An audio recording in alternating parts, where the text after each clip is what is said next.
Hi అండి, welcome to my channel. ఈరోజు మన వీడియోలో గుమగుమలాడుతూ అద్భుతంగా ఉండే ఆంధ్ర వంకాయ వేపుడిని చూద్దాము. వేడి వేడి అన్నంతో ఈ వంకాయ వేపుడిని తినండి. టేస్ట్ అయితే చాలా బాగుంటుంది. ఇక లేట్ చేయకుండా ఈ వంకాయ వేపుడిని ఎలా తయారు చేసుకోవాలో వీడియోలోకి వెళ్ళి చూసేద్దాము. ఈ వేపుడు కోసమని 1/2 కిలో వరకు వంకాయలను తీసుకొని ఇలా కొంచెం పెద్ద ముక్కలుగా కట్ చేసుకున్నాను. తర్వాత వీటిని ఉప్పు నీళ్ళల్లో వేసి ఉంచుకోండి. ఉప్పు నీళ్ళల్లో వేయడం వలన వంకాయ కలర్ మారదు. ఫస్ట్ ఈ వేపుడు కోసమని ఒక కారాన్ని తయారు చేసుకుందాము. ఈ కారం కోసమని 3 టేబుల్ స్పూన్ల వరకు పల్లీలని లో ఫ్లేమ్లో ఫ్రై చేసుకోండి. పల్లీలు లోపల వైపు కూడా వేగితేనే టేస్ట్ బాగుంటుంది. పల్లీలని లో ఫ్లేమ్లో వేయించుకుంటేనే టేస్ట్ బాగుంటుంది. ఇలా వేయించుకున్న తర్వాత ఒక గిన్నెలోకి తీసేసుకొని వీటికి పొట్టు తీసేసి పెట్టుకోండి. తర్వాత ఇదే ప్యాన్లోకి ఒక్క చిటికెడు మెంతులను వేసుకోండి. మెంతులను ఎక్కువ వేసుకుంటే చేదొచ్చేస్తుంది. అలాగే 2 టీ స్పూన్ల వరకు ధనియాలు, 1/2 టీ స్పూన్ జీలకర్ర వేసుకొని వీటిని లో ఫ్లేమ్లోనే దోరగా వేయించుకోండి.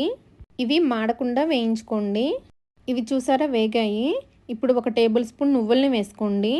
అలాగే 1 టేబుల్ స్పూన్ వరకు కొబ్బరి పౌడర్ని కూడా వేసుకోండి. అలాగే కొద్దిగా చింతపండు కూడా వేశాను. వీటి మొత్తాన్ని లో ఫ్లేమ్ పెట్టి వేయించండి. ఒకవేళ మీకు కొబ్బరి పడకపోతే కొబ్బరిని స్కిప్ చేసేయండి. ఒకవేళ మీ దగ్గర ఎండు కొబ్బరి ఉంటే ఎండు కొబ్బరిని ఒక 2 ఇంచులు కట్ చేసి వేసుకోవచ్చు. చూసారు కదా, ఇలా దోరగా వేగిన తర్వాత ఒక గిన్నెలోకి తీసేసుకోండి. ఏవి మాడకూడదు. మాడితే మళ్ళీ కారం పొడి చేదవుతుంది. ఇప్పుడు వీటిని కొద్దిగా చల్లారనివ్వండి. ఇవి చల్లారిన తర్వాత ఒక మిక్సీ జార్లోకి తీసుకొని 2 స్పూన్ల వరకు కారాన్ని వేసుకోండి. కారాన్ని మీ టేస్ట్కి తగ్గట్లు వేసుకోండి. అలాగే రుచికి తగినట్లు ఉప్పును కూడా వేసుకోండి. ఇప్పుడు వీటన్నింటినీ కలిపి కాస్త మెత్తగా గ్రైండ్ చేసుకోండి.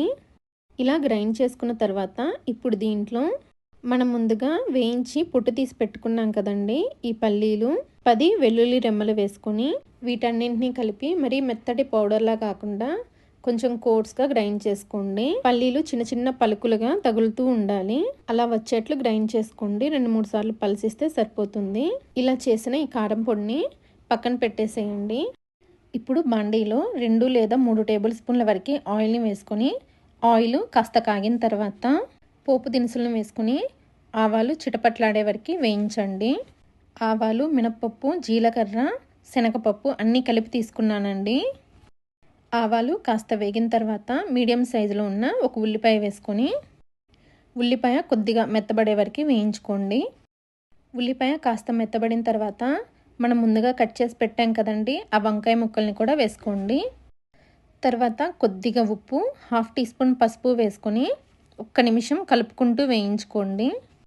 1 నిమిషం వంకాయ ముక్కల్ని కలుపుకుంటూ వేయించుకున్న తర్వాత మూత పెట్టేసేసి వంకాయ ముక్కల్ని బాగా మగ్గనివ్వండి. వంకాయ ముక్కల్ని లో ఫ్లేమ్లో బాగా మెత్తపడే వరకు మగ్గనివ్వండి. మధ్య మధ్యలో మూత తీసి కలుపుతూ వంకాయ ముక్కల్ని మగ్గనివ్వండి. కొంచెం సేపటికి వంకాయ ముక్కలు చూసారా బాగా మగ్గిపోయాయి. లో ఫ్లేమ్లో పెట్టారంటే చక్కగా మగ్గిపోతాయండి. ముక్క చూడండి, తుంచి చూపిస్తున్నాను, ఈజీగా కట్ అయిపోతుంది కదా.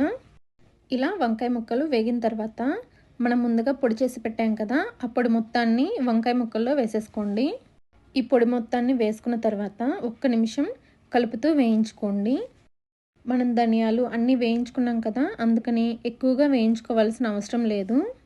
కారం బాగా కలిసిపోయేట్లు, కారం వంకాయ ముక్కకి బాగా పట్టేట్లు కలుపుకుంటే సరిపోతుంది. ఎక్కువసేపు కలపాల్సిన అవసరం లేదు. మరీ ఎక్కువగా కలిపారంటే ఈ వంకాయ మొత్తం పేస్ట్ అయిపోతుంది.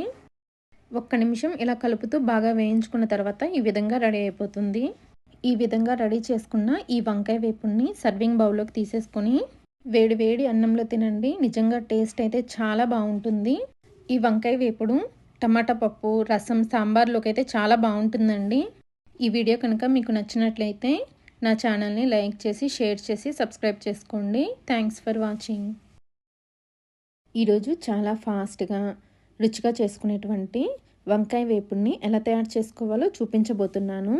సాంబారు, పప్పుచారు, రసంలోకి అయితే చాలా బాగుంటుందండి. అన్నంలో డైరెక్ట్గా కలుపుకొని తిన్నా కానీ టేస్ట్ చాలా బాగుంటుంది.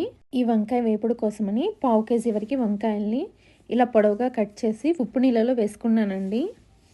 ఈ వంకాయ ముక్కల్ని మీకు ఎలా కావాలంటే అలా కట్ చేసుకోవచ్చు. నేను పొడవుగా కట్ చేసుకున్నాను. ఇప్పుడు ప్యాన్ని వేడి చేసి దానిలో 2 టేబుల్ స్పూన్ల వరకు ఆయిల్ని వేసుకొని ఈ ఆయిల్లో మనం ముందుగా కట్ చేసిన వంకాయ ముక్కల్ని వేసుకొని కొద్దిగా ఉప్పు, పావు టీ స్పూన్ వరకు పసుపును కూడా వేసుకొని ఫ్లేమ్ని లో ఫ్లేమ్లో పెట్టి వేయించండి. వంకాయ ముక్కలు కొద్దిగా రంగు మారి కాస్త మెత్తబడతాయి, అప్పటి వరకు వేయించండి. వంకాయ ముక్కల్ని ఇలా లో ఫ్లేమ్ పెట్టి వేయించడం వలన టేస్ట్ బాగుంటుంది.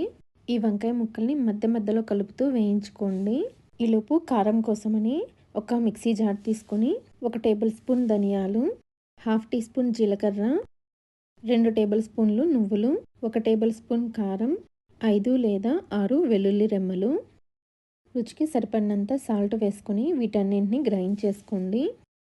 నేను అన్ని పచ్చివే వేసానండి, ఏవి వేయించలేదు. ఈ కారాన్ని ఇలా గ్రైండ్ చేసుకుని పక్కన పెట్టుకోండి. మీరు కావాలంటే ఈ కారాన్ని రోట్లో కూడా దంచుకోవచ్చు.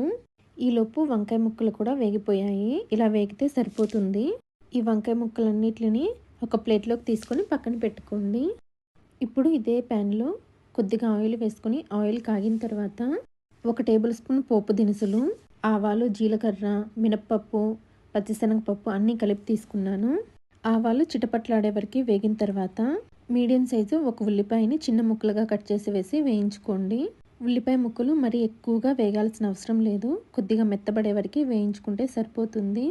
ఉల్లిపాయ ముక్కలు వేగేటప్పుడే 2 ఎండుమిరపకాయలను కూడా వేసుకొని వేయించుకుంటున్నాను. ఉల్లిపాయ వేగిన తర్వాత మనం ముందుగా వేయించి పెట్టుకున్నాం కదా, ఆ వంకాయ ముక్కల్ని వేసుకొని మొత్తం కలిసేటట్లు ఒకసారి కలుపుకోండి. ఫ్లేమ్ని మటుకి లో ఫ్లేమ్లోనే ఉంచండి. ఇలా ఒకసారి కలుపుకున్న తర్వాత మనం గ్రైండ్ చేసి పెట్టాం కదా నువ్వుల కారం పొడి, ఈ కారాన్ని మొత్తాన్ని వేసుకోండి. కారాన్ని వేసిన తర్వాత బాగా కలిసేట్లు కలపండి. నువ్వుల కారం పొడిలో అన్ని పచ్చివే వేసాం కాబట్టి ఆ పచ్చి వాసన పోయే వరకు వేయించుకోండి. ఒక 2 నిమిషాలు వేగాలండి, అందుకని లో ఫ్లేమ్లో పెట్టి వేయించండి.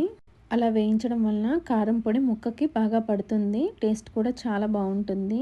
చూసారా, బాగా వేగింది, కారం పొడి కూడా ముక్కకి బాగా పట్టింది. ఇలా వేగిన తర్వాత కొత్తిమీర కూడా వేసుకొని బాగా కలుపుకున్నారంటే వంకాయ వేపుడు రెడీ అయిపోయినట్లే. ఇది డైరెక్ట్గా రైస్లో కలుపుకొని తిన్నా చాలా బాగుంటుందండి, లేకపోతే సాంబారు, పప్పుచారు, రసం, దోసకాయ పప్పు, టమాటా పప్పు వీటిలోకి అయితే చాలా బాగుంటుంది. చేయడం కూడా చాలా సింపుల్ కదండి. ఓకే అండి, ఈ వంకాయ వేపుడు రెసిపీ కనుక మీకు నచ్చినట్లయితే నా ఛానల్ని లైక్ చేసి, షేర్ చేసి, సబ్స్క్రైబ్ చేసుకోండి. Thanks for watching.